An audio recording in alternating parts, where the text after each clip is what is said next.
Les rendez-vous de l'économie avec le MEDEF Savoie. Bonjour Marine Cocan. Bonjour Laurent. Le MEDEF, c'est bien sûr différentes filières que vous côtoyez au quotidien.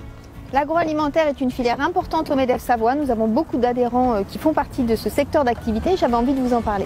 Aujourd'hui, nous sommes à la maison Routin pour en parler. Justement, quelques chiffres qui expliquent bien le poids de l'agroalimentaire en Savoie. Alors cette industrie particulière en Savoie représente 400 entreprises à peu près, 4000 salariés. Donc on peut dire que c'est un poids important dans notre économie. Aujourd'hui, deux invités, deux référents.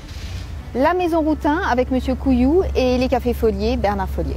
Nous partons à leur rencontre. Merci Marine. Merci Laurent. Louis Couillou, merci de nous recevoir chez vous. Avec plaisir. Bernard Follier, bonjour. Bonjour. L'agroalimentaire, c'est le thème donc du jour avec le MEDEF. Vous êtes deux référents dans ce domaine en Pays de Savoie. Alors, un constat à date, un an après le premier confinement. Qu'est-ce qu'on peut dire, Loïc, pour vous ? Pour nous, ça a été une période compliquée parce qu'on est exposé évidemment à toute la partie café, hôtellerie, restaurant en France. On a de la chance, entre guillemets, dans cette période délicate, c'est que l'usine a pu tourner à 100% pour alimenter nos clients de la grande distribution en France et nos clients au niveau de l'international, puisque la marque 1883 est vendue dans 82 pays et que ces pays ont petit à petit réouvert à partir du mois de juin 2020. Donc un bilan mitigé, pas aussi catastrophique heureusement que ce qu'on a pu craindre à un moment donné, mais évidemment des performances légèrement en recul, avec toutefois une vraie reprise à l'international, encore une fois maintenant depuis presque un an.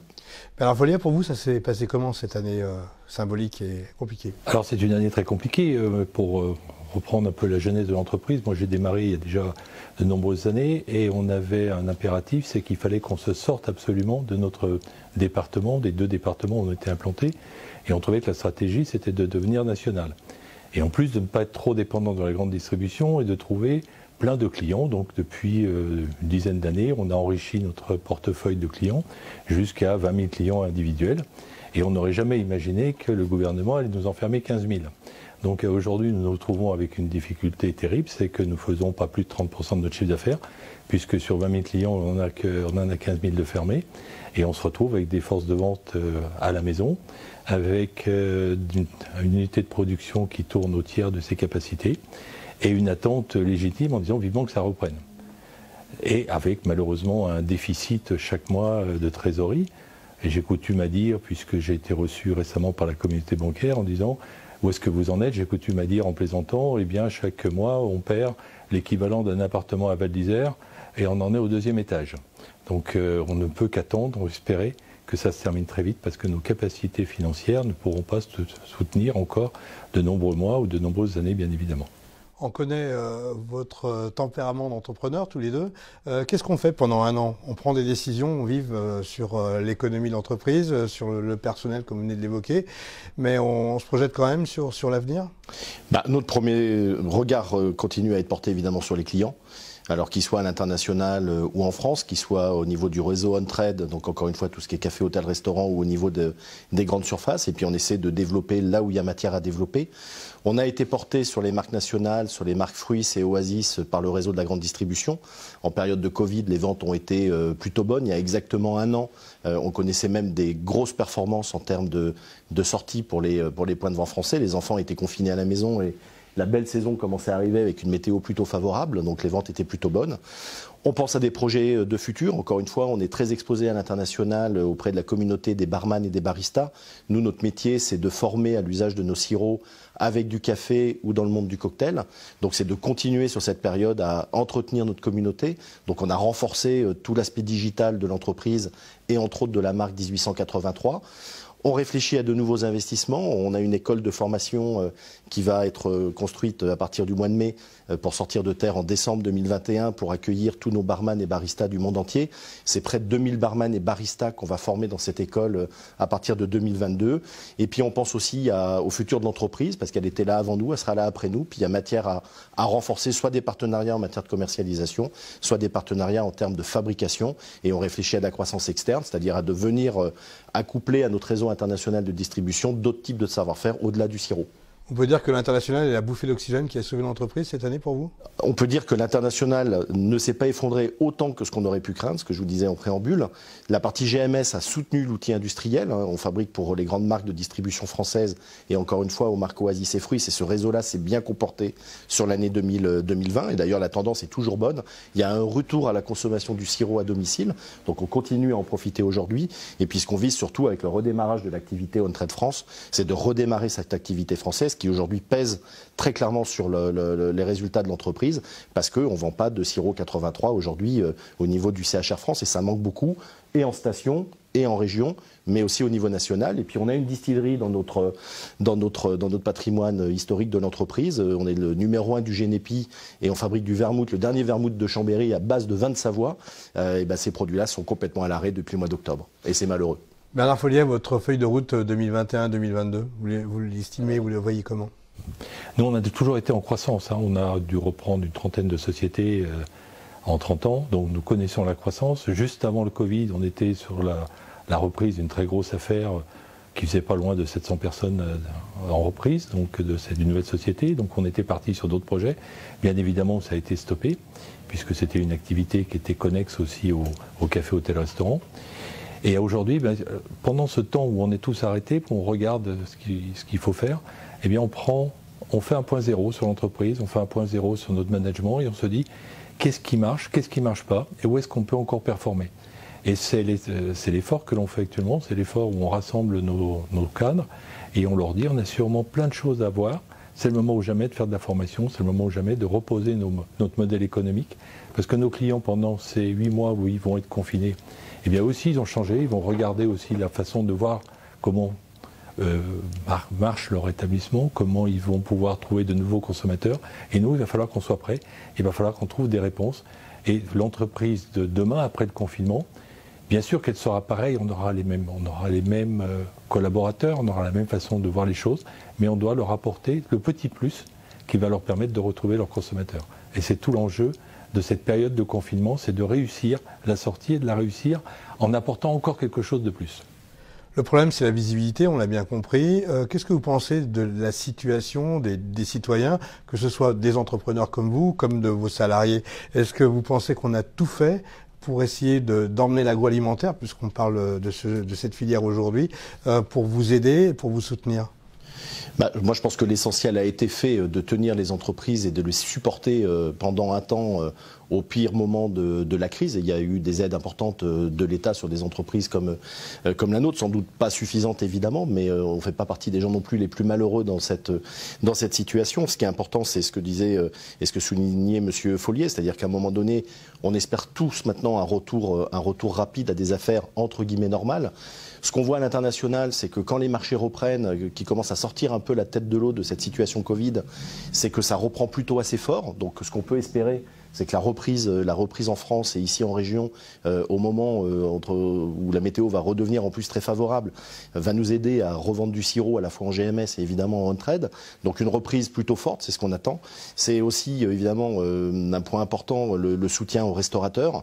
Aujourd'hui, ces gens-là sont soutenus, nos clients sont soutenus. Qu'est-ce qui va se passer une fois qu'ils vont redémarrer? Comment cette reprise va se faire? Est-ce qu'ils vont pouvoir tenir?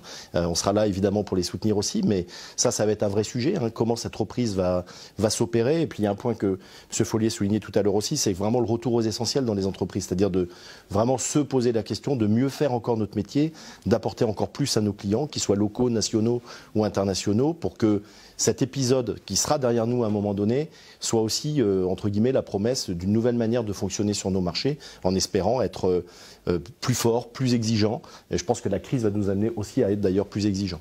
Votre point de vue, Bernard Folliet? Alors je dirais que, je ne vais pas rebondir sur ce que dit M. Couillou, parce qu'effectivement je partage seulement ce qu'il dit, mais comparaison vaut pas raison, mais moi j'ai une filiale au Vietnam, où ils ont perdu 50% du chiffre d'affaires, puisque c'était une filiale très exposée aussi sur le café, hôtel, restaurant, sur les grands resorts, sur les centres de vacances, et donc cette société a perdu 50% de son chiffre d'affaires. Et l'aide du gouvernement vietnamien, c'est effectivement zéro. Donc la moitié du personnel s'est retrouvé de nouveau à repartir chez eux dans les campagnes, sans aucune aide particulière. Donc nous pouvons dire qu'effectivement en France, on a soutenu quand même massivement l'emploi, la pérennité de l'emploi dans les entreprises, parce qu'on a tous gardé nos collaborateurs. alors qu'on n'avait pas de travail. Moi, j'ai gardé la totalité de mes collaborateurs. D'ailleurs, je me suis engagé dès le départ à dire je ferai 0 licenciement parce que j'ai besoin de vous dès que ça va reprendre. Et puis l'autre comparaison, c'est nos restaurateurs, mes clients, nos clients, eh bien, ils sont effectivement soutenus, sûrement pas suffisamment, sûrement pas, et je ne rentrerai pas dans ce débat, mais si on traverse uniquement les montagnes, si on va de l'autre côté du tunnel, si on va dans le Val d'Ost, eux, ils n'ont 0 aide. Absolument. Et donc, bien heureux d'être français, heureux d'avoir un système social qui nous permet de rebondir, heureux de partager et d'une manière très solidaire ce confinement et ce Covid qu'il va falloir que l'on se débarrasse très vite. Et puis je pense que demain le ciel sera bleu et qu'on va retrouver nos clients, nos collaborateurs et j'espère la croissance de nos entreprises. C'est tout ce que je souhaite, quoi. Et on sera présent et l'âme qu'on est de torréfacteurs et de créateurs, de managers, c'est qu'on va continuer à se battre pour nos entreprises, bien évidemment. Alors, ce qui a fait le succès, c'est le travail chez vous, aussi bien chez Routin que chez Folliet. On est d'accord, aujourd'hui, c'est une vraie success story pour vous deux. Qu'est-ce que vous aura apporté sur un plan personnel, appris cette pandémie, qui fera peut-être que vous changerez un peu d'avis demain sur vos décisions, sur vos orientations ? Je pense qu'on a dans nos entreprises à cœur d'être agile. On l'était avant la crise. L'entreprise date de 1883 et des crises, elle en a déjà traversé. Le temps des entreprises, c'est un temps long. Donc encore une fois, on est de passage en tant que dirigeant ou en tant que salarié d'une entreprise. Ce qui est important, je vous le disais tout à l'heure, c'est de justement préparer l'avenir avec une certaine agilité, de se dire que des événements de ce type-là peuvent malheureusement aussi se reproduire, ce qui permet de bien comprendre aussi comment une entreprise peut avoir plusieurs piliers sur lesquels s'appuyer en cas de soucis de ce type-là. Nous, ça nous renforce, et ça me renforce moi dans la conviction qu'on a bien 2 grands sujets chez 1883 Maison Routin. C'est ce développement à l'international, porté par ce métier du café, hôtel, restaurant, et avec des grands partenaires torréfacteurs comme Folliet en France, mais d'autres à l'international. Et ça, c'est un point qui est important dans notre développement. Mais c'est aussi d'appuyer fortement nos investissements sur l'outil industriel ici, vis-à-vis de nos clients, pour continuer à développer nos marques en grande surface, la marque Oasis, la marque Fruits, et nos marques distributeurs, qui se sont renforcées chez nous. C'est-à-dire que pendant cette période de Covid, on a eu des liens très forts avec eux, parce qu'il y a eu des à-coups en matière de commandes, des à-coups en matière de production chez nous pour suivre leurs commandes et qu'on leur a rendu ce service-là d'être capable de fournir alors que les choses étaient peu prévisibles. Donc moi je dirais que ça amène encore plus d'agilité dans un monde qui sera demain encore plus imprévisible. Un avis similaire ? Je rajouterais 2 points, la résilience, c'est-à-dire la capacité que l'on a eue et qu'ont eu nos entreprises, qu'ont eu nos collaborateurs de supporter ça. C'est-à-dire qu'on a été capable de s'arrêter de travailler, on a été capable de perdre du chiffre d'affaires, on a été capable de voir des clients fermés et de garder l'espoir, donc une capacité de résilience. Et puis nos entreprises, puisqu'elles ont quand même, vous parliez de 1883, nous c'est 1880, donc elles ont eu de la capacité de garder de la trésorerie, des fonds propres, qui ont permis cette résilience, qui ont permis de continuer à assumer. Et puis, effectivement, la deuxième chose, la plus personnelle, c'est l'humilité. C'est-à-dire, on se rend compte qu'avec cette maladie, qu'avec ce Covid, eh bien, rien n'est sûr. C'est qu'on peut être les rois de la piste pendant certains moments, et puis d'un seul coup, tout s'arrête.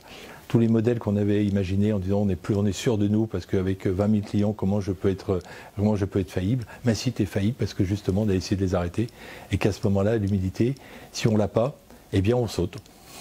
Merci messieurs d'avoir accepté cette invitation du MEDEF Savoie et de Savoie News. À très bientôt. Bon courage. Merci beaucoup. Merci beaucoup. Merci à vous.